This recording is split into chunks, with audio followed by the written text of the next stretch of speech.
So we're looking at the MCS 468 or the RAP 468, which is, it's in a very no frills box.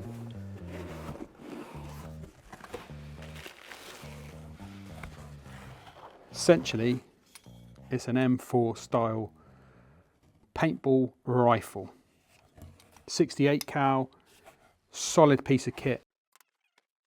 So we're going to have a look at what's old and what's new on this 2024 version of the 468.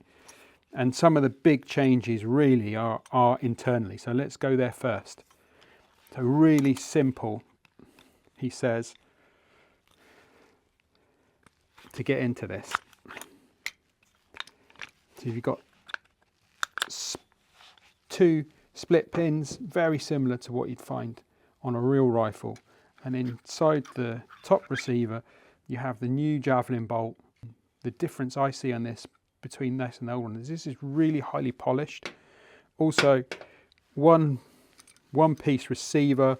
I mean, that changed around about 2020, but now it's an Autococker thread. So different barrel system. It was an A5. Previously it was a Spider. Now it's Autococker. That gives you plenty of options to upgrade the barrel. That is the upper receiver. And let's have a look in the lower. So to get into the lower, you remove this stopping pin. Out it comes. That's your velocity adjuster. So if you need to change the velocity, you can simply pull that out, turn it anti-clockwise to increase and clockwise to decrease. The other way you can adjust the 468 is there's different strength of spring. So you can put a softer spring in to lower the FPS, or you can put a harder spring in to increase it. All right, let's get into show you some of the insides. Well, we won't strip it back completely.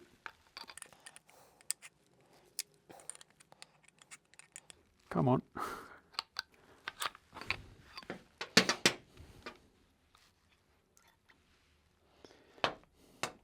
And if you're familiar at all with the old 468, then you'll immediately see there's a difference here. This is a polished hammer. Before they were anodized black. The polishing actually inside the marker, inside the top receiver, everything is shinier and slicker, you know, reducing friction. It'll be more efficient because of that. That's simply to put that back in, you pull the trigger, you push it forward, you put your dampener in. That basically stops the hammer hammering on the back end of the gun. Your velocity adjuster goes in. We screw that in like that. You just need to make sure that the hammer there is lined up. So you can see the complete hole there. And then that goes back in like that.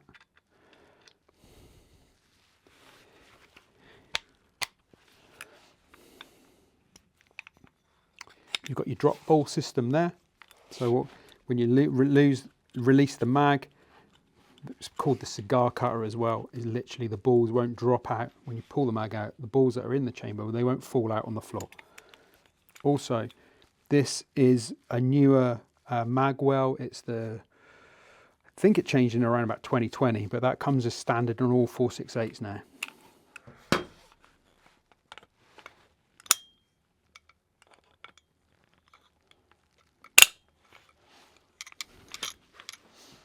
Put the bolt in, so the thinner end goes in the top.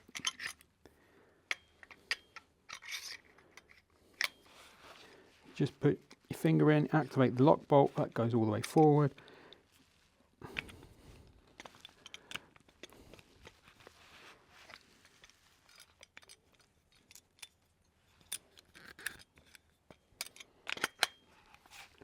Just slowly release the charging handle, and then the Javelin bolt locates into the hammer.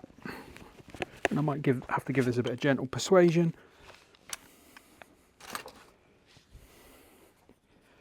Always good to have, handy to have a version. Tap, tap.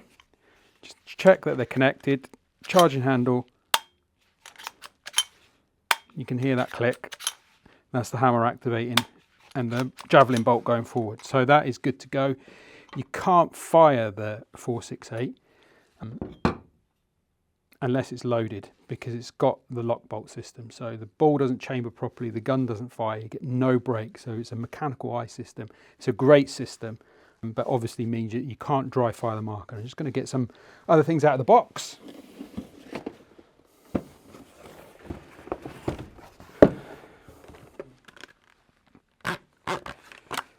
So you get this 10-inch Autococker.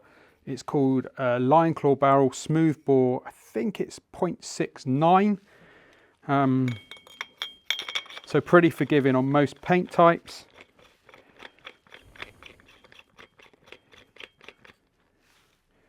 You've got 2 magazines. You've got the old D-mag, which was a disposable mag. It was supposed to be less painful for paintball players. You know, if you lose your mag, you don't cry about it, because most mag systems are between 20 and 30 bucks. This is around about 10. And then you've got the nicer looking and the better of the two, in my opinion, is the D-mag Helix.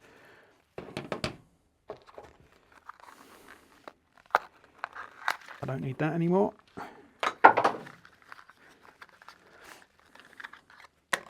Simple M4 muzzle.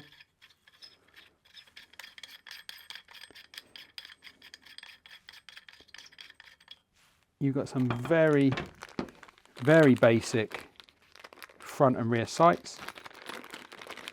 They do the job. It's got a 20mm rail, so any scope that's fitting on a 20mm rail will fit.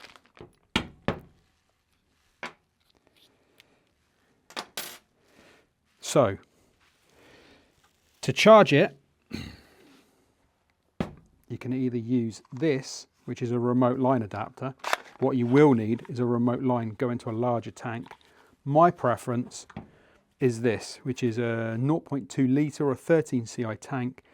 Gives you around about 120 shots. Fitted to this is an MTA buttstock with a universal guide. There's all sorts of variations for the 13 CI stock, so you can just put a buttstock plate on the back. For now, for this testing, we're going to look at that. Usually these things are separate, so the gun comes without an air source, so you have to buy the air source separately.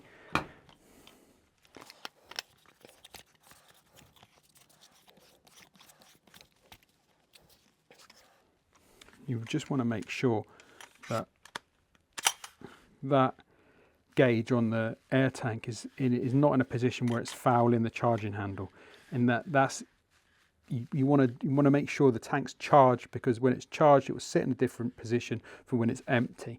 So I think we can get away with that.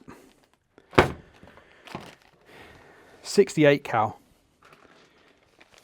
So these are powder balls. It will take paintballs. The other great thing it will operate on is first strike rounds. Let me go and grab some.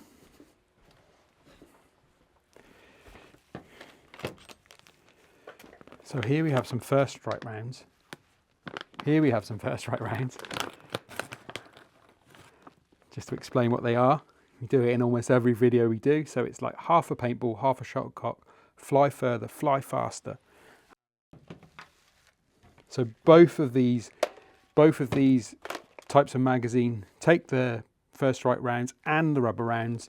These ones have a slightly harder spring, so these are first strike ready. So we'll use that for the first strike. We'll use these for the powder. Simple way of loading them is that goes in.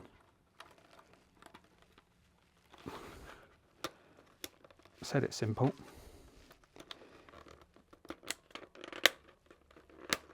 That goes in like that.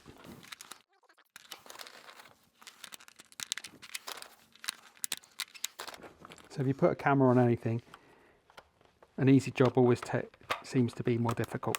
So that's the first strikes loaded in there. Put a few more on this side, so it's dual stack, so it's 10 that side, 10 that side.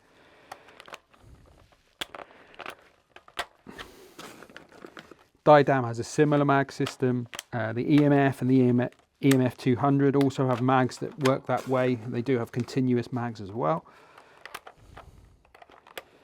So that,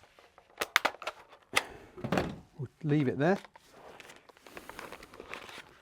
With the D-mag, has an interesting loading system. Basically you use this.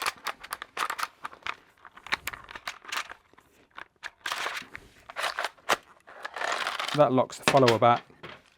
And the follower is released, so the spring and the follower is released when it's inserted into the mag well.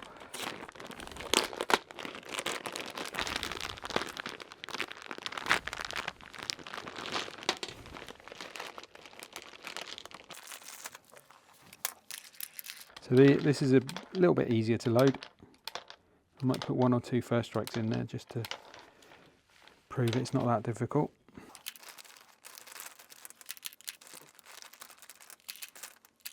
So I think it's 19 first strikes, 20 round ball. I'd always leave a little bit of space at the top, So that's fully loaded. Let's load this one with first strikes.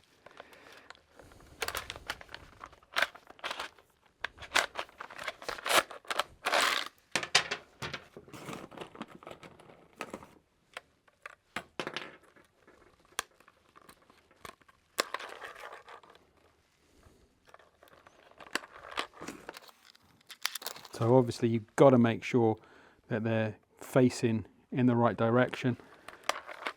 Otherwise you have all sorts of problems. So that's a little bit less painless than loading the D-mag.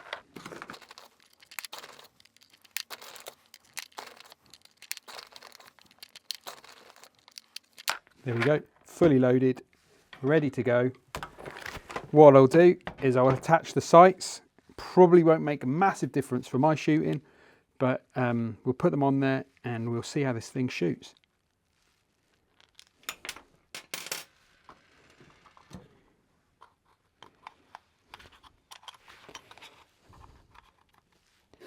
Maybe we won't put them on there.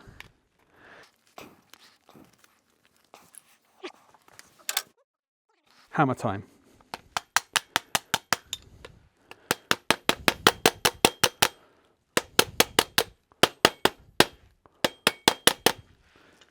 Maybe we'll leave the sights. One thing I will say is this thing is almost literally bomb proof. There's a great video out there. I'd recommend going and see it.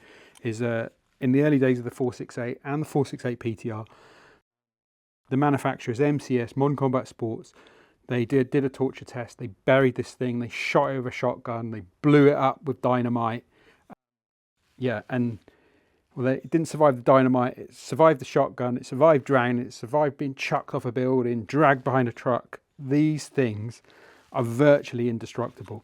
Another great feature about the 468 is literally every replaceable O-ring, every replaceable seal is the same within the gun, apart from the poppet valve in the front there.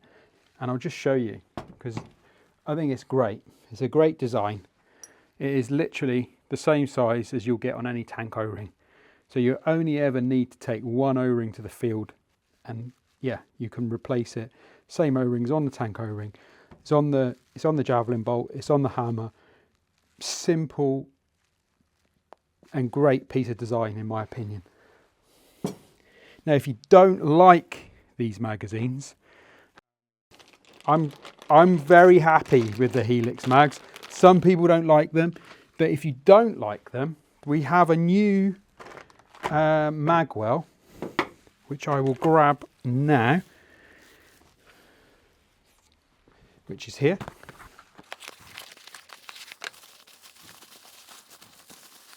And this is really simple, is you replace the magwell that's on there with that magwell. You've got a slightly different ball joint, ball drop, cigar cutter. You just replace them with there and that will allow you to use T15 magazines. So that will allow you to use first strike T15 magazines.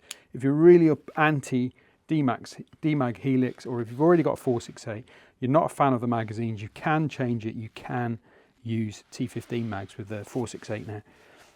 So let's go and shoot it.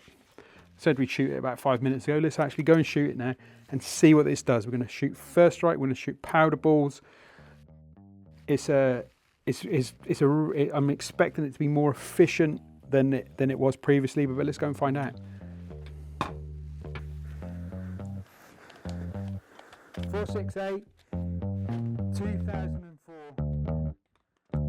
Really quite close to the target. One thing is quite hard to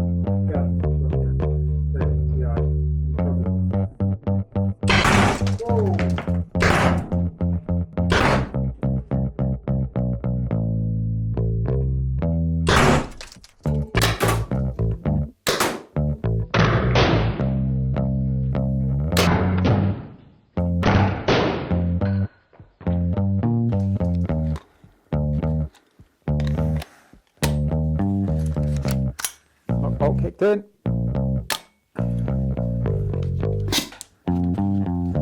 There we go.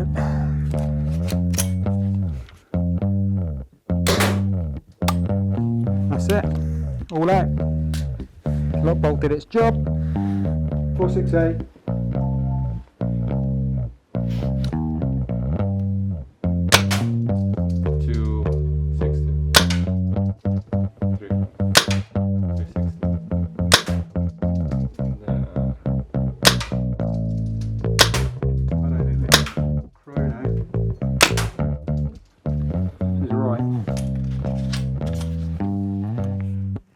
So we've just shot it. Yeah, put a big smile on my face. Not disappointed at all. If anything, it's more consistent than it used to be, and they were consistent before, which is for a dual stack blowback, simple system, which is just sort of regulated in from the tank. The consistency of this, one shot after the other, is surprising to say the least. And you've heard me say it before, but with any air-powered marker, consistency is king. So what consistency does, it guarantees that where the one shot landed, if you know the marker's consistent, that the next shot is probably going to land in a similar place if the ammo is good. If the ammo is bad, it could go anywhere. But yeah, and we were shooting around about 280, 290 FPS. It was hitting the target every time. We were about, I don't know, 60, 70 feet from the target, hitting the target every time. Solid piece of kit, indestructible. Yeah, one of the best Magfed paintball markers out there. And if you're just a gun enthusiast, it's also one to add to your collection. Thanks for watching, guys. And if you have liked the video, please give us a thumbs up and please hit subscribe. And we'll see you next time.